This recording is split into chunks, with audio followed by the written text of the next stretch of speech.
10:00 в Києві. Час новин на АТР. Підбиваємо підсумки 23 жовтня. В студії Софія Бляєва. Мої вітання.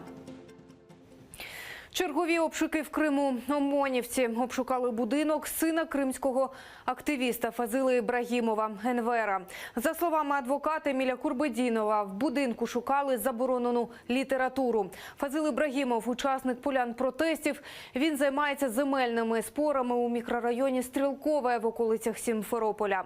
Активісти пояснюють нові обшуки тиском на громадський рух з боку окупаційних силовиків. А в бахчисарайському кафе «Салачік» нагрянула прокурорська перевірка. За даними адміністрації закладу, у ній взяли участь окупаційні прокуратура, Розпоживнагляд, МНС, Податкова та Держстройнадзор. Перевірка триватиме до 16 листопада. Відповідну заяву адміністрація поширить сьогодні на офіційному сайті кафе. Господарем цього закладу є Марлен Гасанов. Він один з 6 затриманих кримських татар, в чиїх будинках ФСБ влаштувало обшуки 11 жовтня. Всі вони зараз перебувають під вартою. Їх звинувачують в участі в бахчисарайському осередку забороненої в Росії організації «Хізбут Тахрір». Марлена Гасанова окупанти вважають організатором цього осередку. Формальной причиной для данной проверки, как мне известно, была якобы жалоба на данное заведение. На что именно жалоба, мне неизвестно. Проверка однозначно вызывает сомнения в формальности, а вызывает больше уверенности, что это политически мотивированная проверка. Это проверка всего народа, проверка на его солидарность, на его единство. Это аресты и суды над всем народом. Підконтрольний Кремлю Верховний суд Криму залишив активіста Мірусіна Куку під вартою. Торік у лютому в результаті обшуків в будинках кримських татар ФСБ затримала 12 осіб. Серед них ялтинські активісти Мірусін Куку, Вадим Сирук, Енвер Бакіров і Муслім Алієв. Усім закидають причетність до забороненої в Росії організації «Хізбут Тахрір». І Мірусіна Куку звинуватили за статтею «Насильницьке захоплення влади» і включили до списка терористів і екстремістів России. Для меня эти моменты являются очевидным указанием на то, что суд не заинтересован в объективности. Все доводы о необоснованности решения суда первой инстанции, все доводы защиты были также отвергнуты. «Свобода Умерову» банер з таким гаслом з'явився на трасі Київ-Одеса. Таким чином, волонтери з Умані вирішили підтримати засудженого в окупованому Криму заступника голови Меджлісу. Минулої п'ятниці з гіпертонічним кризом Ільмі Умеров потрапив до бахчисарайського шпиталю. Там його відвідали друзі та активісти національного руху. Наразі стан здоров'я його покращився. У вересні Ільмі Умерова окупаційний суд засудив за звинуваченням у сепаратизмі до 2 років в колонии поселения. Сейчас здоровье его нормализовалось, он получает капельницы, настроение бодрое. Но из-за общей нервозности, которая существует сейчас в связи с этими судами, я думаю, у него подскочило это давление. Одна молитва, одна біль. Напередодні у Сімферополі біля будинків Теймура і Узеїра Абдулаєвих, фігурантів справи «Хізбут Тахрір», місцеві активісти провели молебень, дуа. Люди прийшли нагадати про події 10 жовтня 2016 року, коли 5 кримських татар окупанти звинуватили у тероризмі та запроторили у СІЗО. Біля будинків незаконно затриманих рік тому кримсько-татарських активістів прочитали молитву за їх найскоріше повернення додому. Майже рік тому російські силовики обшукали помешкання кримців та звинуватили їх у зв'язках із забороненою в Росії організацією «Хізбут Тахрір». Під час обшуків у братів Теймура і Узеїра Абдулаєвих вилучили гроші, забрали усе до копійки. Вашки уже год. Мы сегодня собрались, чтобы почитать за мою парку, за всех агаш, чтобы они вернулись домой. Рідні дякували усім, хто вже більше року активно допомагає і підтримує родину кримських політв'язнів. Усі розуміють заангажованість і замовний характер цих судилищ. Організатори дуа кажуть, що хотіли показати найголовніше – ніхто не забутий, ніщо не забуте. Сердце народа начало биться, народ начал объединяться, были сорваны очень много масок, появляются такие люди, которые, ну, скажем так, новые львы, да, новые те, кто, я думаю, достоин того, чтобы народ повернулся к ним лицом. И в этом положении есть, это как, знаете, как котел, в котором сегодня варится наш народ, который выносит ненужный шлак. Підконтрольний Кремлю районний суд Сімферополя у березні цього року продовжив запобіжний захід для 5 фігурантів у справі Хізбут-Тахрір – Еміля Джамадєлова, Узаїра Абдулаєва, Теймура Абдулаєва, Айдера Саліддінова і Рустема Ісмаїлова. Арешт продовжили до грудня цього року. Дарина Іванютенко, Заман, АТР.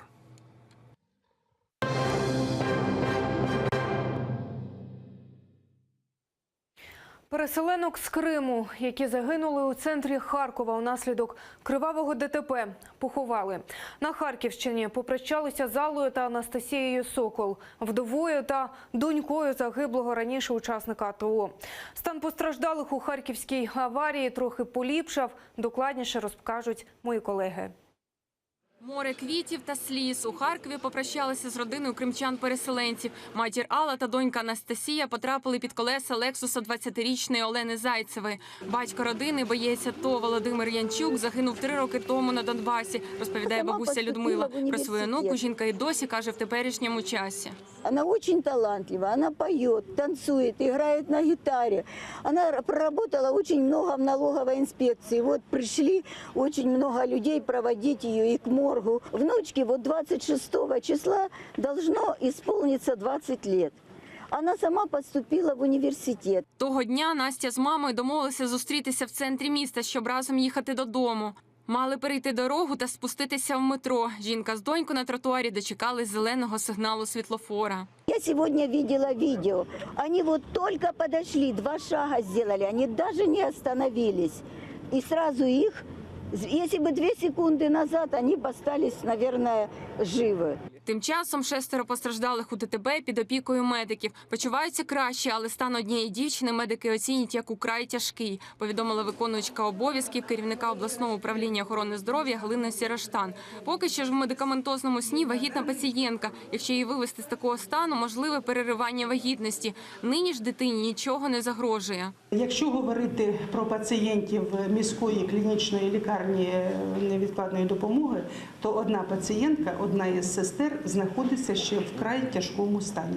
Тому прогноз ми сьогодні сподіваємося, що він буде позитивний. Речник Міністерства внутрішніх справ Артем Шевченко повідомив, що статус другого учасника ДТП може змінитися. Зараз водій Volkswagen Touareg проходить у справі як свідок, однак його роль в смертельній аварії остаточно визначить тільки після проведення всіх автотехнічних експертиз. Наразі він свідок, але він є, він нікуди не зникає, не ухиляється. Якщо слідство знайде його провину, він відповідатиме.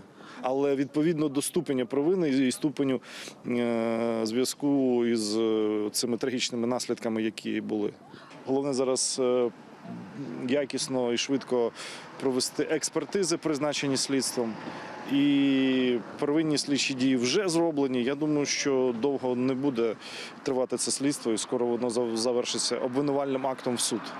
Резонансне ДТП в Харкові сталося увечері 18 жовтня. На перехресті вулиці Сумської і провулка Мечникова зіштовхнулись Lexus і Volkswagen Touareg. Lexus, за кермом якого була 20-річна Олена Зайцева, вилетів на тротуар.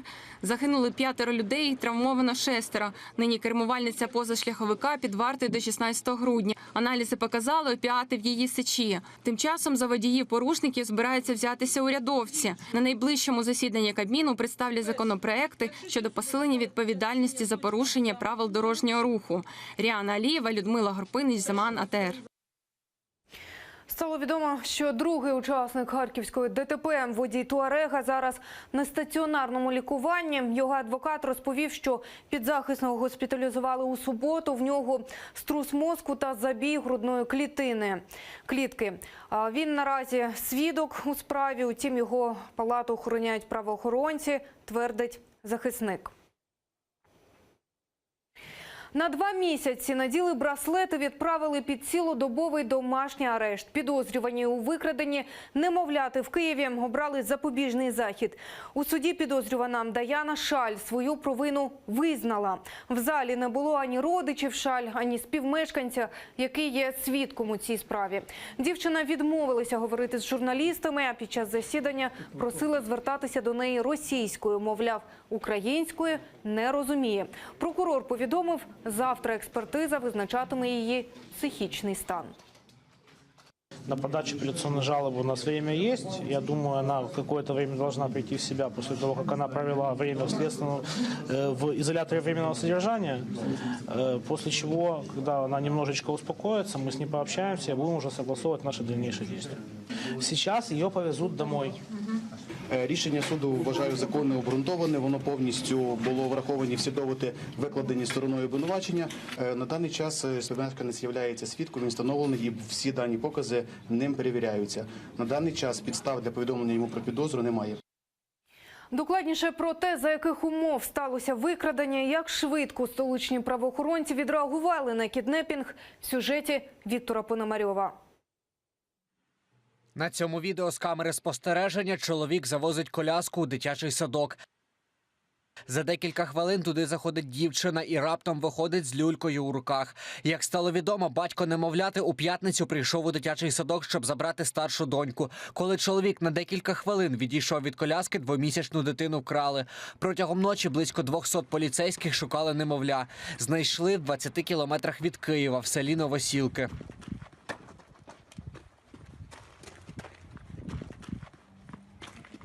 Где ребенок? Как дела? Есть. Привет. Как тебя зовут? Есть ребенок.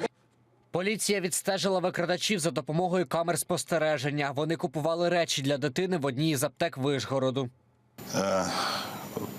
Напрям поисків змістився до Київської області. Підключились хлопці вже з Київської області разом.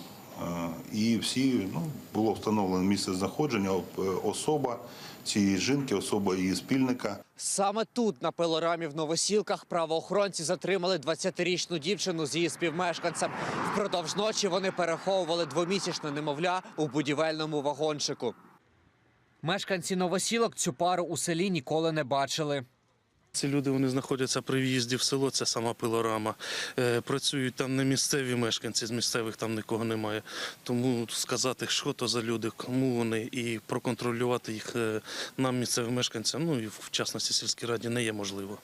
Під час допиту Даяна пояснила, чому вирішила вкрасти немовля. Місяць тому померла її новонароджена дитина. Розповіла, як позбавилася тіла. Куди викинула? Психолог пов'язує таку поведінку з посттравматичним синдромом після народження. Жінку супроводжує депресія. В депресивному стані чи психотичному стані жінка не може контролювати свої певні дії. Після народження дітей часто змінюється дуже сильно гормональний стан у жінки і можуть відбуватися стани неконтрольовані. Викрадачці немовляти загрожує до 12 років ув'язнення за скоєння особливо тяжкого злочину. Статус її хлопця, свідок чи співучасник поліція визначає. Віктор Пономарьов, Ислам Пінка, Заман, АТР. Акція під стінами парламенту триває. Центральна вулиця Грушевського досі перекрита. Там розташували наметове містечко. Вихідними мітингувальники провели вічі і висунули ультиматум президентові. Чого саме хочуть активісти, знають мої колеги. Акція протесту під стінами парламенту триває 7-й день. У таборі мітингувальників близько 50 наметів. Частина на площі Конституції, тут громадські активісти. Інша частина на вулиці Грушевського, тут колишні атовці. До 3 основних вимог – зміна виборчого законодавства, зняття депутатської недоторканності та створення антикорупційного суду – додалась ще одна. Її озвучили на вічі напередодні. Ви, пане президент, повинні внести на розгляд парламенту закон про імпічмент президента. У нас немає особистих якихось таких неправильних дій стосовно нашого президента. Ми не маємо намірів поганих і не хочемо його на даний момент скидати. Ми хочемо тільки того, щоб Україна по-справжньому була демократичною державою. На ультиматум відреагувала перший віце-спікер Верховної Ради України Ірина Геращенко. На своїй сторінці у Фейсбук вона висунула зустрічний ультиматум до одного з організаторів акції – нардепа Єгора Соболєва. Негайно прибрати Маріїнський парк і дати можливість киянам і гостям столиці насолодитися золотою осінню в найкращому київському парку. Негайно прибрати свій хлам з проїжджої частини і розблокувати рух автомобілів в місті, яке потерпає від корок. Проте мітингувальники кажуть, що йти нікуди не збираються і боротись будуть до кінця. Ми тут згідні залишатися до перемоги, до виконання всіх наших вимог, тим більше, що всі наші вимоги – це не якісь там вимоги ефемерні, да? А це все те, що обіцяли 3 роки назад. Вони це все обіцяли, клянучись на крові наших побратимів. Термін ультиматуму мітингувальників спливає у п'ятницю. Вони кажуть, що готові до радикальних дій, але до яких саме не розголошують. Оксана Гуцул, Ельдар Ісматов, Заман, АТР. Знайти гроші для облаштування контрольно-пропускного пункту на межі з анексованим Кримом. Така петиція з'явилася на сайті адміністрації президента України. Авторка – Віталіна Алієва. Зокрема, мова йде про облаштування наметів та забезпечення медикаментами. Також відсутнє освітлення, не вистачає вбиралень, довкола гори сміття. А це відео виклав на своїй сторінці Фейсбук старший громадського формування «Аскер» на КПВВ Чаплинка та Каланчак Ділявер Сейтумеров. Це 2 захаращені сміттям біовбиральні. Цю ситуацію прокоментував представник президента в Автономній Республіці Крим Борис Бабін. Найпростіший шлях, який ми бачимо, це облаштування зупинки транспортних засобів з статусом автостанції нижчого класу на КПВВ Чонгар і на КПВВ Каланчак і дозвол будь-якому підприємцю, який має досвід в сфері облаштування автостанцій, працювати там в режимі оператора автостанцій. І тому всі супутні об'єкти, це і сміттєприбирання, це і санітарна зона, буде предметом відповідальності цього комерційного підприємства.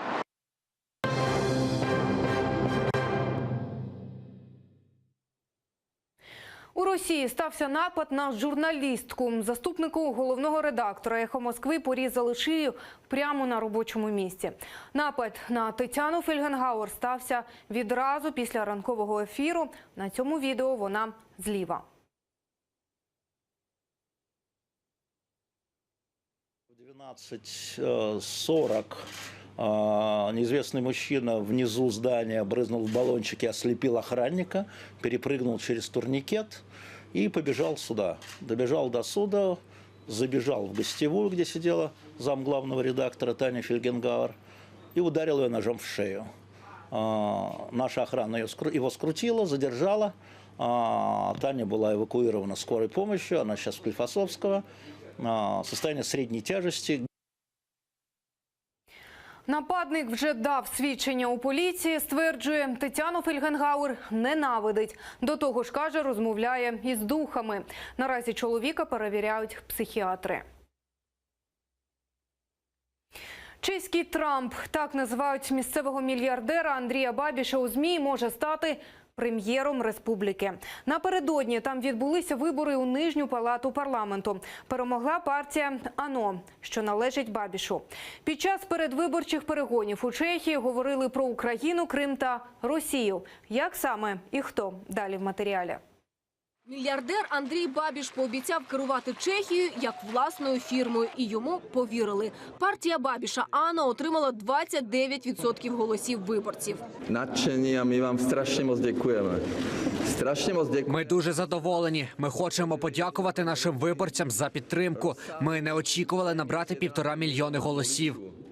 А ще Андрія Бабіша називають популістом, адже він обіцяв більше не пускати мігрантів в Чехію. Та навряд чи йому вдасться відмовити ЄС у планах розмістити в Чехії кілька мільйонів біженців. Партія Бабіша АНО, акція незадоволених громадян, була створена 6 років тому і на цих перегонах перемогла уперше. Тепер їй належить право формувати уряд. Політик-мільярдер малодосвідчений у зовнішній політиці, однак встиг вже зробити кілька скандальних заяв. Так він критикував санкції санкції, уведені проти Росії після анексії Криму. Щоправда, під час передвиборчої програми Бабіш також звинувачував і Москву у розпалюванні війни на Донбасі. Андрій Бабіш кілька разів говорив про те, що санкції проти Росії, на жаль, не працюють. От такою була його заява. Але він ніколи не виправдовував окупацію Росією Криму і агресію Росії на Донбасі. Навпаки, він це засуджував. В той час, як симпатії до Москви Андрія Бабіша все ще факт не доведений, то от президента Чехії Мілоша Земана називають прибічником Росії. 10 жовтня він під час промови в Раді Європи запропонував дати можливість Кремлю компенсувати Україні анексію Криму. Може бути певна компенсація за Крим у фінансовій формі чи натуральній формі. Маю на увазі нафтові чи газові. Щоправда, президент в Чехії зовнішню політику не визначає. Це робить прем'єр. Тепер же, після перемоги на виборах, Андрій Бабіш має сформувати коаліцію в парламенті, а вона вже буде висувати урядовців та прем'єра. Людмила Іванова, Заман, АТР. Це всі новини на цей час. Шевкет Наматулаєв чекатиме на вас о 21-й у цій студії. Далі на АТР інформаційна програма «Акшам». Залишайтеся з нами.